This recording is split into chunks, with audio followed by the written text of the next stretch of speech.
She's been wanting me to post something up on her channel for a while now, and because I'm not right, I had no clue. So, I decided I was going to throw up here a little trick I picked up along the way in the Final Fantasy VII HD re-release that they did specifically for the PS4. Not sure if they did it for other systems or not.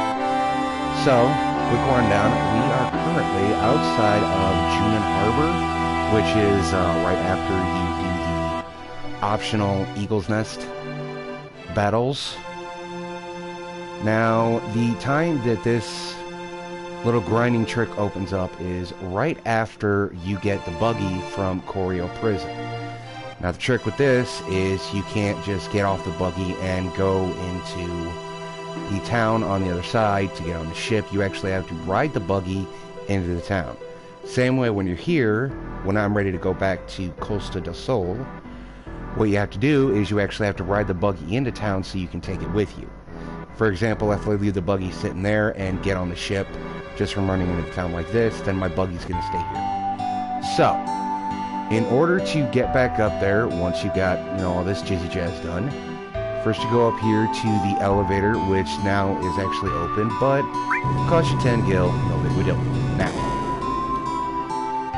once we get inside, and I'm actually going to shortcut this a little bit because one of the awesome features that is in the HD re-release is a couple of hopeful add-on, if you want to call it. I'm not exactly sure what you call it there. But one of which is the triple speed option, which is awesome. Alright. Hurry up. Thank you. Alright, now. Straight through there. Now, if you want to, you can stop in any of the shops to resupply because you're going to be making a crap ton of money. But, first thing I want to show you is exactly where the inn is, because this is going to be your port of harbor. It's right here. The dog keeps running right in front of it. That's how you know that this is the right one. Save point. Might want to remember where that is because you will need it. Alright, now, to do this trick is very basic.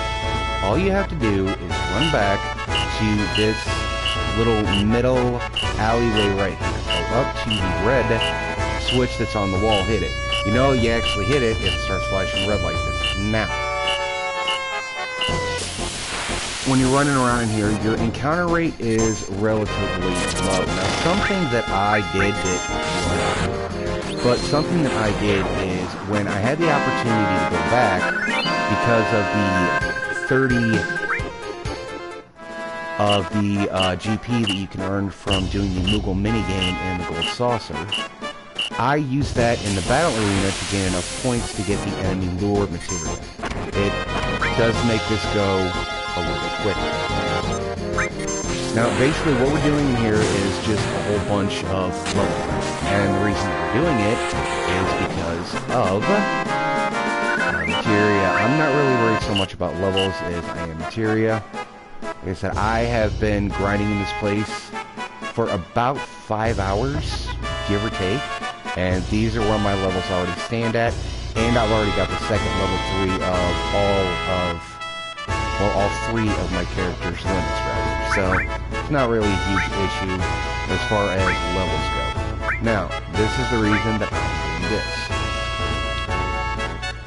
What you want to do is equip people, if you have it, with the ability that is on Force Stealer, as well as a couple others you should pick up called Double.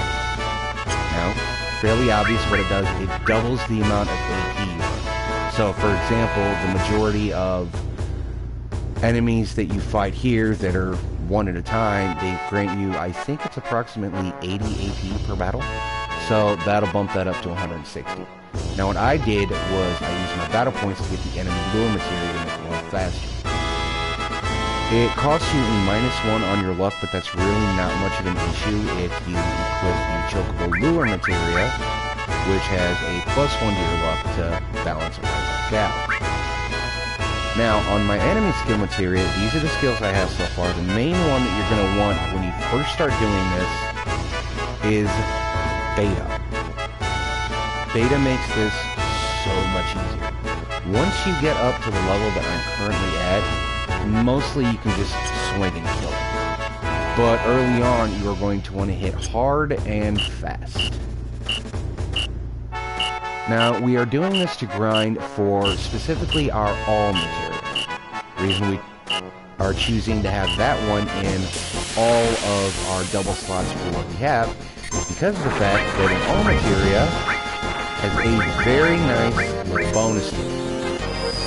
All materia, once you max it out, sells for 1.5 million gil, which is friggin' sweet. You sell off 2 of those, and you are not going to have to worry for the rest of the game. But there's another reason I like grind. All materia is kind of a staple for higher level battles, especially if you're planning on going after the weapons. Now, a little side note about these guys right here, they're bastards. They can attack you anywhere between 1 and I've been attacked 5 times consecutively by those guys, and when they did that, they ended up wiping out my entire party.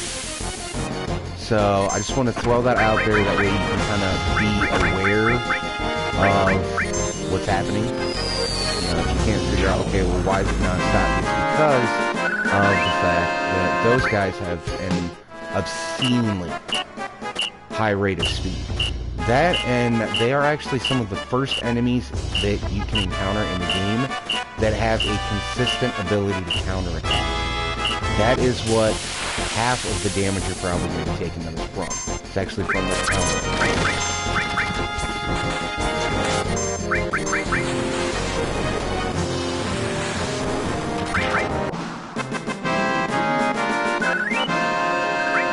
Alright, now, at this point, it's important to keep, obviously, eye on your resources. Now, the way it's set up right now, I'm still good for a while. But even just those couple of fights, you see that Cloud is down by about, somewhere around 1,000 hit points already. But I don't feel like going back to the inn every 5 to 6 battles like I still typically do now.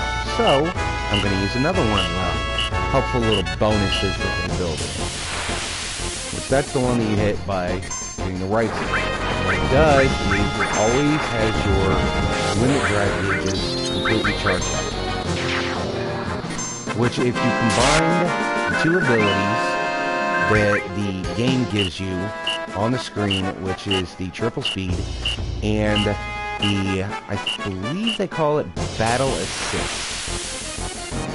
If you combine those 2, you can get an obscene amount of level grinding done. Like I said, I am at level, my levels are in the 50s right now. Yeah, 52 for Cloud, and I've actually only been grinding in this area for approximately 4 hours, give or take. So it is definitely a nice thing to be able to speed it up.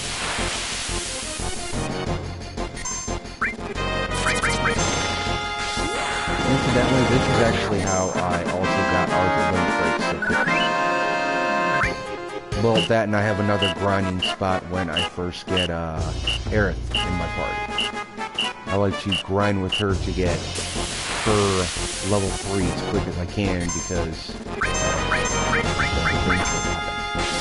I'm trying not to, throw out too many spoilers in there, just in case there's somebody who's just looking for a little tip and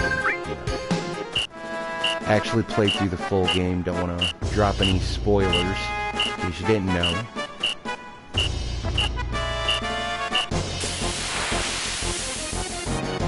And yes, this is actually, not gonna lie, it's really fun.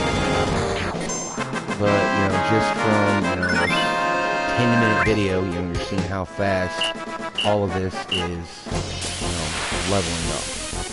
So, it is effective, it does work, I do it in every playthrough that I do of this. It's just made a lot quicker by the in-game additions that it gives you to basically always be at your most powerful mode and to run at top speed. Alright, so if you like this video, you know what to do. You hear it every time you watch a YouTube video. If you like what I put on here, go ahead and leave a comment telling me that you liked it, or, you know, even better, what you liked about it. And if people like what I'm doing to try to help my lady out with the channel, then I will be very happy to do more.